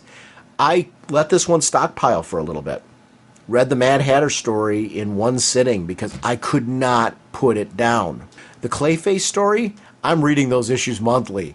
This is a title now that is very much back on my radar. It's a beautiful book. Ethan Van Sciver was doing the artwork on the Mad Hatter storyline. It's really just a very, very good looking book. Alex Maleev is doing the artwork on the Clayface story. So you've got two dynamically different art styles that really match the type of story that's being told. So it's really a book that if you're a Batman fan and you haven't been reading it, maybe you dismissed it at some point in time and let it fall off, you really should jump on and see what Greg Hurwitz is doing over here, because you're missing something really cool if you're not keeping caught up on this book. Because I've been pleasantly surprised at how much I'm really enjoying it and how different it feels in a great way from what's going on in the great books like Detective and Batman and Robin. It's earning its way back up in my stack again. Really digging it. Greg Hurwitz is doing a home run. Oh, cool. Are there any books that were striking your eye, Jim, that I don't want it to be all about me rambling on, which is very easy for me to do? I have a couple of the books I do want to talk about, but...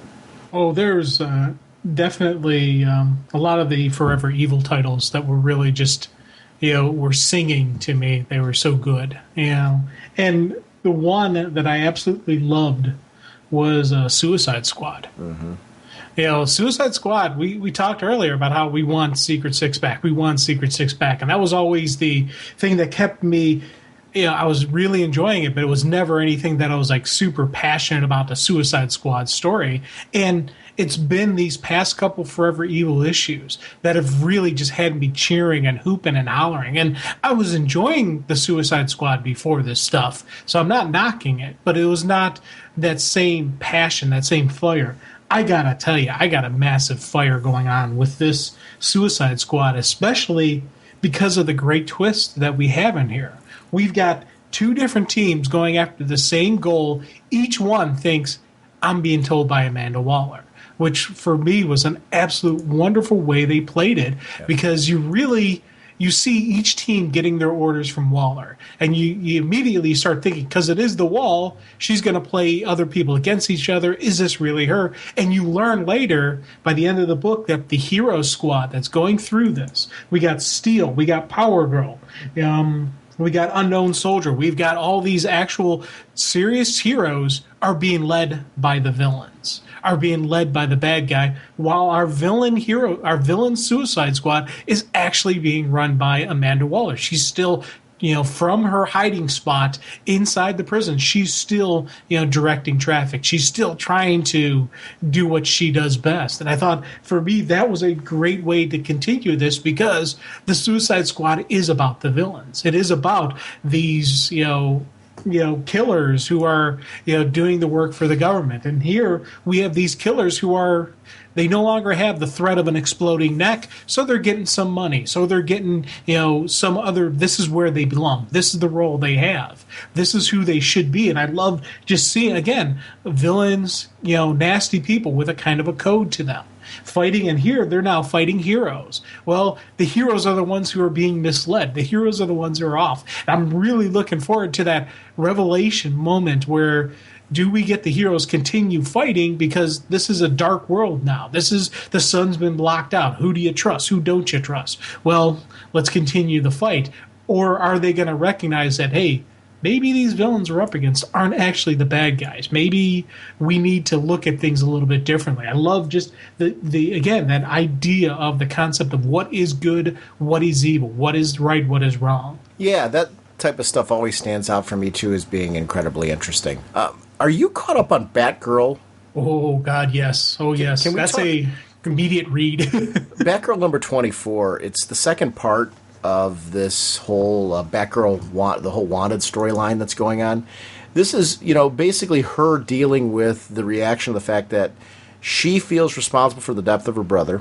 Her father feels Batgirl's responsible for that.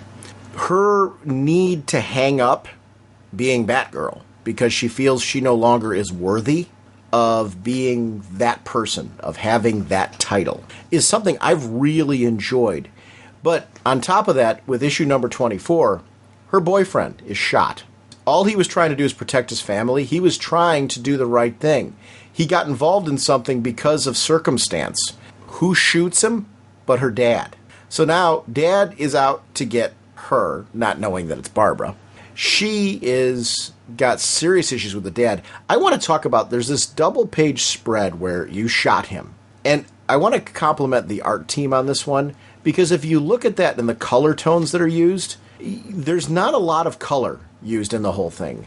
It draws you to Batgirl and the boyfriend because of the blood and the circumstance there. The reactions of some of the people closest to her, to what happened. But in the back, when you see the police officers, they all have the same color tones, obviously because of their outfits. Jim Gordon stands out very strong there with his head down, the reaction to it. I just really felt that the whole art team, from pencils and inks to color work on that one, the way that he stands out there in the distance is incredibly powerful as what's going on in the foreground. I just thought it was really just a beautiful artistic opening to a sequence where, with a Gail Simone story, one of the things that I have always loved is the emotion that it evokes from me. And these are pages that, through the dialogue, through the sequence that's been shown up through the whole creative team, it evokes a lot of emotion. And that was just a very powerful piece to me. And it was just a great way to open an issue that I just think is really incredibly important. Oh, God, yeah. And this was, again, another one of those wonderful meshings of writing and art where you get, you get some powerful stuff going on in her mind, in her head, but we're still getting that beautiful visuals of it. We're seeing Gordon's head down. We're seeing just that close-up of Barbara's eyes. Is this how it ends? No, not now. Just that close-up of this, that rage, that, that bam moment. It was just absolutely wonderful how we're going through this, emotional roller coaster. The words we're reading, we're feeling for Barbara, we're feeling for Gordon, and then we go into that high-energy fight or flight modes. And I was like, damn, this is cool. Yeah, it's exactly the kind of stuff that I dig.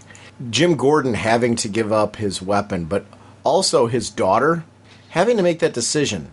Is this going to go down like this? Is this how it ends? They're going to discover who I am? No, it isn't. I'm sorry, but it just isn't. Not yet, not now, not tonight.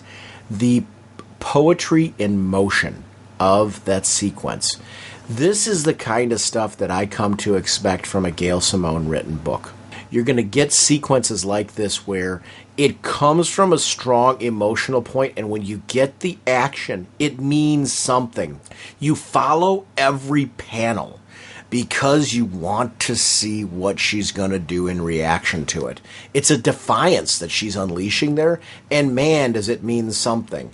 It builds and builds. You see this constant overwhelming odds where she is fighting hero and villain just to try and get away from the situation, to the point where she's so going for it that she almost hits her dad. And the shock and stop to her face in that moment where it's like, whoa, look how far I had gone, how lost I'd become in the action in the moment. The evolution of Barbara Gordon over the 2 years that this book has been coming out, I think has just been amazing. You take a girl who was previously in the wheelchair and you had her dealing with the aftermath of all that and what that means to her and how those scars were affecting her operation as a hero. To this point now where she's been through so much and she's come into her own as Batgirl again, but now can she be Batgirl after what she's witnessed? This roller coaster journey of a hero, I think to me, is one of the keynotes of this. Barbara feels like an incredibly real person to me. There is a strength to her in her perseverance in spite of everything she has been through. It's not about, sure, you become vulnerable, sure, you get hit, these horrible things happen to you, but it's the ability to pick yourself up and find a way to reinvent yourself and to keep going, while at the same time trying to hold on to those parts of yourself that make you uniquely you. I love this character. I love the writing, the visual style of this book, just month in, month out. It's had, during its tenure, it's had changing creative teams as far as the art's gone. But wow, has it been consistent in the drama. I love the fact that there is a supporting cast here that matters. In the fact that you've got, the police officer comes up behind her, McKenna, and, McKenna's like, you who I think you are? I don't know. I hated you, now I get you. I don't know. There's a line here that I don't know if I should cross, and I could. I love that was a torturous thing when that was happening there. What, should I or shouldn't I? That was important to me as well in the way that sequence was handled. It shows a complete acknowledgement from the writer of the journey she's taken McKenna on, which I wanted. It's important to me. This is a character McKenna feels alive to me. So you better acknowledge it. And boy, consistently Gail Simone does that. This is why I love this writer. It's just such a great book. Oh, God, yeah. And as you're talking, I'm just sitting there nodding my head, just, especially that parts where you talk about the supporting cast. Yep. That's, I love her writing of Barbara. I absolutely love everything she's going through, where you're talking about the evolution and just the fact that she's got to keep scrambling. She can't just sit back and rest on her heels. She can't rest on her laurels. Batgirl, Barbara, both people are constantly getting tested, constantly getting pushed. Just when she thinks she's got a new level, no, something new happens. And I love just that constant struggle of the hero, but the supporting cast has that same struggle, has that same growth. Detective McKenna was just an absolute wonderful sequence throughout this issue.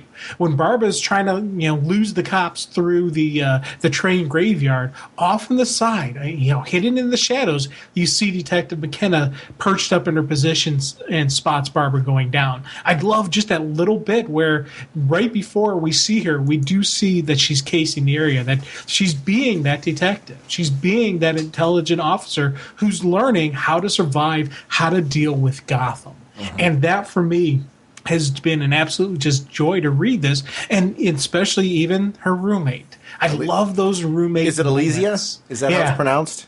Yeah. I love her to death, too. And I'm sorry, please go where you're going to go with it. I just, because I'm loving what you're saying, because I love that character as well.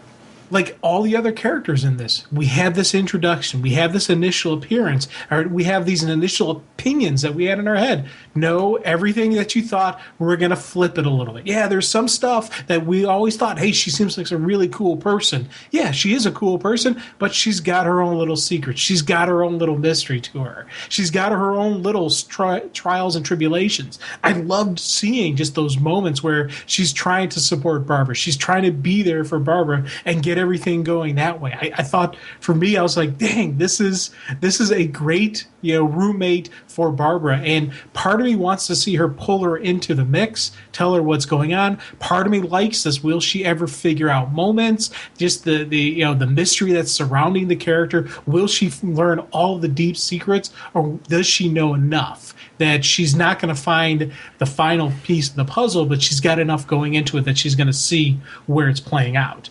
That's an interesting line that I think a writer has to go through, is creatively, how much do you tell your audience and when? Because I like when we're sitting here and she goes, Babs, I don't want to pry into your business, but is there something else you want to tell me? Something like why you're out most nights and come home with bruises and totally exhausted. She's looking to breach this and trying to do it in a tactful way. Probably took her a lot of courage to get there. I want to know what was going on in her head. What kind of things was she thinking were going on in Barbara's life? She has this moment where she sits down and goes, you worry me, Barbara. You worry me, Gordon. Barbara Gordon. You worry me a lot. And she falls asleep there because she's becoming exhausted emotionally from the situation because she cares. And, this is a friendship that does mean something to her. I love the art styling in this because it's sometimes hard to show time passage in panels in ways that you don't acknowledge it with dialogue. She puts the blanket over Barbara. The movement of the cat, her falling asleep, then both of them being gone. The time passage that was shown there, I thought was really fantastic. It was a way to show time movement without it being so blatant and in your face. I'm a fan of just creativity in comics in showing time. I was watching this and I'm marveling at it. I'm like, wow, that's really clever. I just really enjoyed that whole sequence because I felt like something moved forward. This is a book that I study because I just love looking at it again and again. And that's probably the most sincere compliment that I can ever give a title. I go back through it because I just think about Batgirl a lot as a title. And it's one of the reasons why do we have favorite writers? It's been no show secret over the years that Gail Simone is my favorite writer. And it's not just lip service. It's when you get this kind of delivery and you're going to get this kind of delivery, but then she, like you said, you put it the best, you think something's coming and she turns it on the head a little bit, and the relationship goes in a way that you weren't expecting. The roommate relationship is exactly one of those things. I love that about this book. And that's where a writer continues to surprise and shock me in the way that a book's delivered. And I just think it's a really just terrific title, and I want to shout it out. Because if there's people that are Batman fans that maybe skip Batgirl or some of the other titles that kind of fall outside of it being about Bruce, you really need to do yourself a favor and start jumping into this book. I love that throughout the 2-year run of this title, characters have been introduced like Nightfall and the various villains like Mirror and things like that are coming back into the book. They were all introduced for a purpose. And now, gradually, we're going to start seeing the payoff of that as they start coming after Jim Gordon. Oh, I loved that sequence. I wanted to see it so bad. I love that Gordon didn't have his gun. And then that was, again, there was a payoff to that part of the story. The gun was taken for a logical reason. It pays off in showing us a very different presentation of how Jim Gordon has to try and survive when his daughter is coming to confront him. Yeah. Just great stuff. This is a great Gordon story. And it has been, whenever they brought in James Jr. and everything, it became more than just Batgirl. It became the Gordon family story. And this was, again, really cool moments of seeing Jim Gordon struggling. He's going up against meta-powered level villains with nothing but just his own awesomeness. And he's going to keep struggling. He's going to keep firing. That stuff I talked about, Gordon being that cop. Gordon being that guy who is a cop for the right reasons, not because he likes the power, because he likes the job. He's doing it to protect and serve. We're seeing that in it. We're seeing the fact that he shot that kid, that he shot Ricky, is tearing him up. because he's not one of those power hungry guys. He's not one of those, yeah, man, yeah, that was cool, yeah, high five. No, this is deeply affecting him. And then plus, especially considering he knows that's Barbara's boyfriend, that's, you know, her friend, like, just everything that's like in his life is just slowly falling. But he's still struggling. He's still fighting. And just that final moment when Barbara gets there, and she opens up the case. She's like, okay, one last time. She's re-putting on the Batgirl costume with the full bat shield, the full, she's showing the true colors. And I'm just, I don't know about you, but I cheered when I saw her open the case because I'm like, yeah, this is, because you just start thinking what's going to happen between Gordon and Barbara when she deals with the bad guys attacking him. Is there going to be a moment? Is there going to be that recognition? Is there going to be that moment where those two can, where Batgirl and Commissioner Gordon can come to terms with what happened? Especially given the fact that Gordon just recently had that situation where he shot somebody that wasn't really, a bad guy. Can he kind of see some stuff going on with Barbara? Can he see some stuff going on with Batgirl? And those two come to terms, because if Batgirl and Gordon have issues, Barbara and Gordon are going to have issues. There's going to be just a crazy little triangle between the three of them. I loved the way that this ended off in this cliffhanger, because next issue is going to be the 0 year tie-in. And it leaves us in a place really anticipating everything you just said. And making me want the next moment. I wanted to turn the page and continue reading this. And I thought it was really cool. I'm excited to see what Batgirl does in the 0 year event, what that's all about, like what that story is going to look like. And then jump us back into, bam, where this story is going. So it was great that this story wasn't rushed to a close. It's ending us in a cliffhanger. I prefer that. Don't end your story. You got a great story going here. Leave us in a point where I'm anticipating what's going on. Enjoy and embrace the 0 year event. Then bring me back into this. As a reader, I appreciate that for the series. I don't think you need to wrap this up for 0 year. You give us the great 0 year issue that we're going to get, and then jump us right back into this awesome, cool story, because I want this to play out. I like the long-form Batgirl storytelling. There's a lot going on here that's been built over time. It matters more to me because of that. I think in comics a lot of times there is a danger when you keep moving creative teams around so much that you don't get a lot of depth and longevity to the story. You don't get characters that are developed over time, where things and villains that were introduced early on in the series that seemed to just be for one purpose of showing us Barbara's overcoming her vulnerability now become pivotal to a major threat to Barbara's world later on, because they banded together. I just think that's really a terrific part of creating a rogues gallery for Batgirl that's happened in this series, and I'm really digging that. This book feels very much a part of the Batman universe, but it also feels appropriately contained into its own title. And it echoes events that are going on. It did a great job with Court of Owls and all that. I was digging the way that it did. I'm glad that it's going into 0 year, but I'm also glad that I feel some very strong, very unique Batgirl storytelling in this. It's by far one of the titles that, like, when it comes out, I grab it right away. It's I don't know what I put in front of it, if anything, just because I'm getting this kind of storytelling. We might get an occasional Batgirl week every so often where you're getting another heavy hitter that's coming out that week, and I've got to juggle between them. But boy, I'd be hard-pressed to find a title that steps in front of this one on the week that it comes out, because it's just that good of a book. I think we all have those titles. Yeah. Oh, yeah, definitely. And, it's funny because we did...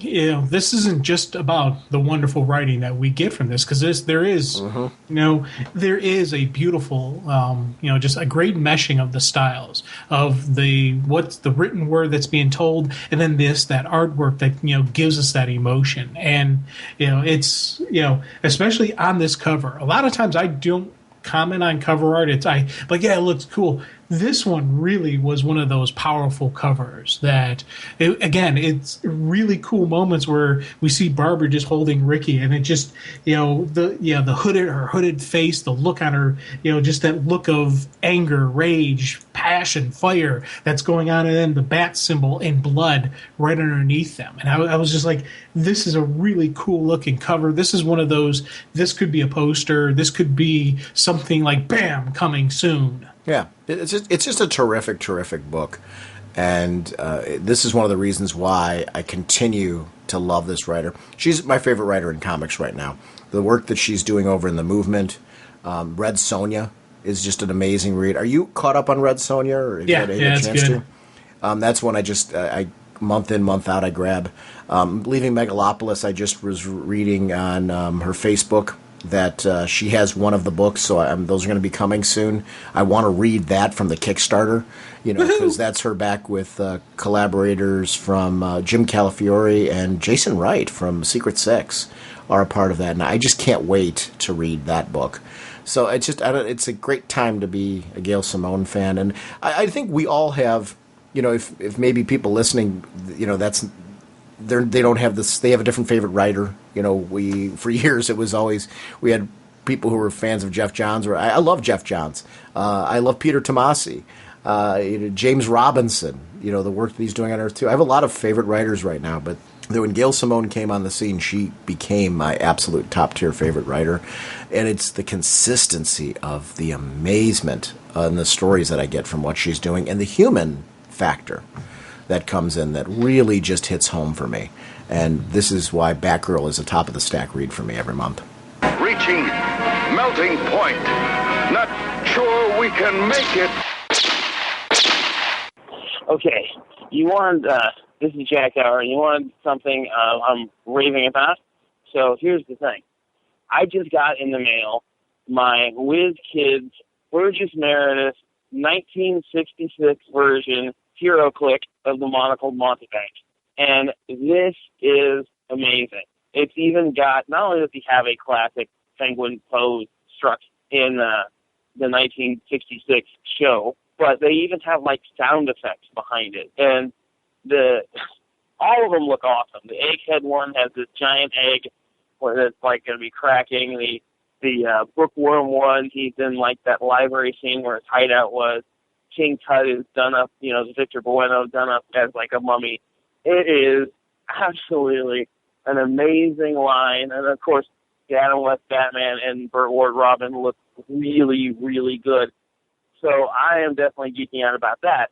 And then on your discussion of Arrow and it losing 31% on its season premiere, do those numbers include people who do like me where we watch it on the iPad afterwards? Because I'm just not home Wednesday at 8 o'clock. Frankly, I'm not home Tuesday at 8 o'clock, and so I watch S.H.I.E.L.D. on my iPad afterwards also. And I know that the show The Office with Steve Carell ended up getting a much bigger aftermarket or after-broadcast audience than it had during the broadcast, because for whatever reason, people would do what I do and watch it on their devices afterwards. So I wonder if the numbers that you saw include that, or if it's just people who sat down and turned it on Wednesday night at 8 on the CW. And then finally, the last thing I wanted to say is, and then finally, my question is this. You're bringing up Superman Wonder Woman, which, by the way, was an amazing, absolutely amazing comic book, struck idea with me. And all these crossovers they're doing, because Superman right now is facing a Wonder Woman villain in Dr. Psycho, and then, of course, Green Lantern villain is Hector Hammond, and over in Nightwing, he's facing the Prankster, a Superman villain, and they're kind of, like, moving the pieces around. With Forever Evil, is there any villain-hero matchup that you might want to see that we maybe haven't seen before? I was thinking some obscure ones like Slipknot versus Katana, because they both got that, martial arts thing. Or Typhoon, the old Firestorm villain, versus Aquaman. Or even some high-profile guys like Captain Cold versus Aquaman, or Mr. Freeze versus Aquaman, where you got ice versus water. Is there anybody like that? one really bizarre one I'd love to see is Toyman versus Cyborg, because Cyborg's got that whole mechanical man thing, and as you know, Toyman in the Superman book loves to work with crazy robots and puppets and toys. I think that would just be a fun and funny pairing, you know. But anyway, is there any supervillain, superhero throwdown that we're not getting that you guys would like to see us get? Thanks, and I'll talk to you later. Hey, Jack, thanks for the call. As far as the HeroClix end of it, I'm loving that the Batman 66 series is getting some love again. I think it's always gotten love, but it's one of those shows that I want to see released on DVD and Blu-ray, and just to get out there, because I think it has, with the fact that it was done originally as kind of a spoof, watching it again, because I have them, I've gotten them at a convention, you know, the ones that are, I guess you'd say bootlegs, are from the original ABC Masters. One of the great things about watching it again is seeing it in a new lens and enjoying it for what it was originally created for. As a kid, I grew up and I was mesmerized. It made me, you know, believe in them as heroes. I didn't see it as the spoof that it was. Watching it now, and I want to use the term spoof loosely, it was fun, it was exciting, there was humor in it, but you still follow them as heroes. Like, I was still rooting for them. And I think I actually watch it better now than I even did when they were airing reruns on TV the last time around with the 89 Batman film. So it's a great series, and I'm really enjoying seeing it back around again. I'd love to see it fully released with commentary tracks and all that kind of stuff, you know, just to kind of get some of that background. I'd like to see that done soon while the actors are still around who played a lot of these characters. Because, you know, we're getting to a point right now where there's a limitation as far as who from the cast is still available, and especially on the villain side of things. So that's a show I'd like to see released for that purpose. When you're geeking out for that HeroClix, I know it's taking me on a little bit of a tangent, but I was glad to see the action figures being released and things like that, because it's for myself as a collector. I want those type of things, and I'm glad that you got that enjoyment on Geek Out of the HeroClix, because that's part of one of the reasons why we like doing this show and having voicemails is for the option for you guys to be calling in and saying, hey, I'm digging this. Let's get the word out that you should be grabbing these too. Besides talking about that, you made mention about Superman, Wonder Woman, and how we've got some maybe villain opportunities that we haven't seen before. I don't know if I have any pressing ones that I was thinking of the moment, other than, you know, when you throw out characters like Aquaman, I'd love to see, like, the Rogues versus Aquaman, Flash Rogues, because you mentioned Mr. Freeze, you know, Captain Cold, it'd be great to see that, but also him dealing with characters like Weather Wizard, you know, in the issue that we talked about on this episode, where we've got him going up against a character who can do the typhoon type of thing. To see these characters interacting with the body of water and Aquaman's kind of home turf, to see what that's like, but also with Mira. I'd love to see Aquaman and Mira versus the Rogues and what that looks like. I think that would be just a really cool battle, and something just a little unique and different on both sides, to see what the villains, you know, how they handle the hero as well. Bane versus Wonder Woman, I think would be great, especially with the way Bane's being written now. I think in recent years, you know, with series like Secret Six and, you know, the reimagining of him for the New 52, we're getting back to the core of what made that character cool. And I think that strategic side of him that we're seeing in Arkham War would be something that would be well served in a battle with Wonder Woman. I'd love to see the two of them go at it. Even more so, like him versus Superman, I would like to see that battle, but I don't think it would have the same kind of flair as him versus Wonder Woman if you really played up the warrior side of Wonder Woman and that tactical knowledge that she has with Bane's. I think that would just be a very interesting psychological battle. I'd love to see that in a multi-part story where you see Bane preparing to take on Wonder Woman, not just, you know, a one-off battle. I'd love to see something done with some depth to it with those two. I think it'd just be really a great story psychologically. I think that would be my preference. There's a lot of unique villains from other character lines that you could have combined with each other and go up against each other. But I really feel like if I want to see those, I'd like to see something where it's, you know, a multi-parter where there's a build and you really get to see something that tells you something more about the villain, but also tells you something more about the hero. And I just think those two examples, the Rogues and Bane, Bane with Wonder Woman and the Rogues with Aquaman, I should say, would be fantastic. I loved your point about Arrow, and I don't know if they count those numbers. I think in television they probably do a lot more than they do in comics, but I think there's something to be said about making sure you count all avenues. Nowadays especially, it's so easy to watch programming after the fact. I usually DVR most of my television now and watch it afterwards because I zip through commercials. And I like, for myself, to just have that extra time. I get to more programs, I get to more reading, I get to more of life in general by watching television that way. And it's so easy through apps now, as you're mentioning, to be able to watch things on your iPad or your computer or anywhere on television. So much easier now than we could before when we want it. And those, especially within a certain date range, like if within the first couple weeks of a program airing, I think those numbers should all be counted because that's your target audience, the people that, want to get it in within like that week or two tops. Maybe you want to watch a couple episodes or something. That should say a lot about the popularity of a program. So I don't know.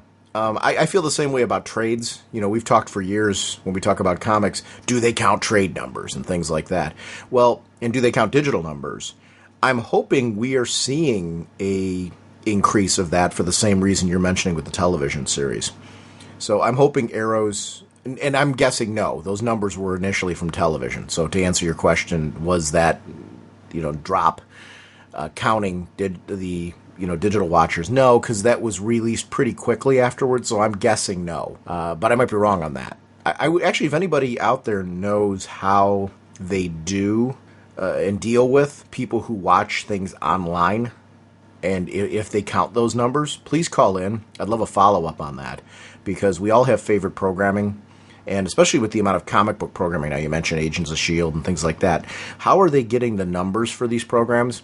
I do think our comic book audience, there's a lot of us out there that are watching these things digital. Because, if you buy something off the iTunes store, for example, you might be buying the season pass because you want the episodes yourself for not just the single viewing, to watch it again and again in the future. How does all of that play into ratings for a program? And, how do the networks view that type of thing? It's a very interesting question, and I'm glad you brought that to the table. I don't know the answer, but I'm hoping they count that, because Arrow, I think this season has been phenomenal. I watch it on the night that it comes out religiously, not because I have to, it's not for the podcast, it's because I love it. It's just a great show. I can't wait to watch it. It's on my short list. It may be my favorite program right now. If it's not, it's in my top 5 easily, because it's just a really well put together series, and I love what they're doing this season. So I'm hoping, if you're not watching, even if you dropped off last season for whatever reason, you might want to give it the shot this season, because I think they've really done a lot. But Jack, as always, thanks for calling. Holy caffeine!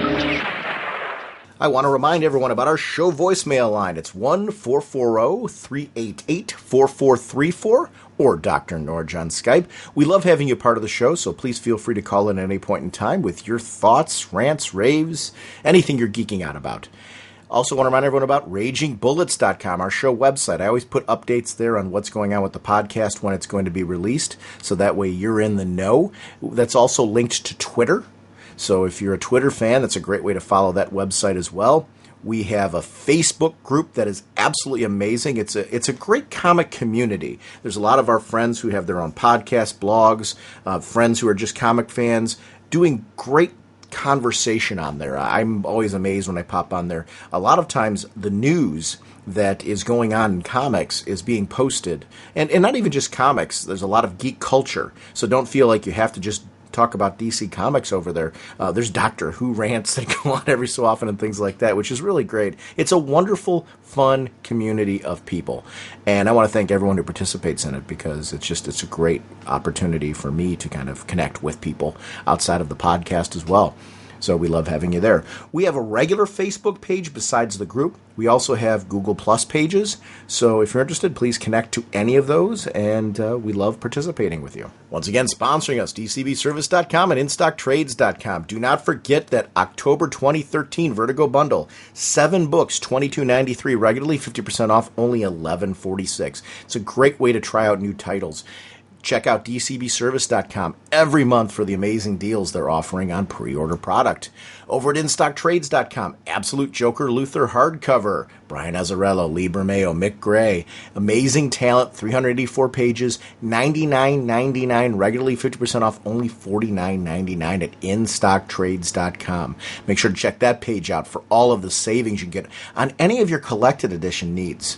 Jim, our next episode, we're going to do kind of the same thing we're doing right now, where we'll just pick some books that we've been enjoying reading during the week and chatting about them. I've been enjoying these episodes. It's been kind of fun for us to just kind of embrace and casually chat about comics we've been digging, which, is kind of fun to do periodically when we're not covering just big storylines and just kind of randomly going through our reading list and having some fun just chatting comics. It's really if there's one edict on this show, it's just about embracing the love of the hobby. And I hope that when people listen to Raging Bullets, that they really spotlight, whether it's DC or any other comic company out there, really start focusing on and spotlighting in conversations with people some of the titles that they're digging and giving them love. Because I really think it's important for us as fans to be ambassadors of the medium and what's good about the medium. I'm not saying that title that just really isn't grabbing you need to go out and say, hey, this is great. That's not the point. The point is really taking the titles that you love and telling people why they should be reading them. Because I think there's an audience out there to point in the direction of comics. A lot of competition for comics nowadays, but a lot of opportunities for people to get on board with a click of a button. So it's very easy to create new comic fans nowadays, with the digital being out there, with comic shops being out there. There's a lot of opportunity. I'm not saying that in digital in place of comic shops, but for that friend that you're trying to get on board, to point them at a title they can grab digitally, and maybe that'll make them step into a comic shop or whatever. Do that, and do it with books that you love that that they would dig as well. Not because you love it, but because you know them well enough to know, hey, this is up your alley. I know what TV you watch and things like that. It's one of the reasons why we do this show. And hopefully you guys had a lot of fun listening to us chat comics and kind of joining in with us, because that to me is the community aspect of this show, that kind of common love that we have for this medium. So we'll see everyone next week. Bye. Flying through space and time, 1,000 different lifetimes. Faded for love and loss and incredibly clear sightlines. Swinging your mace around, such a practical outlook. Helping the JSA and occasionally supporting your own book. Hawkman, Hawkman, eagle eyes can't see. Hawkman, your plan. What you do to me, Hawkman.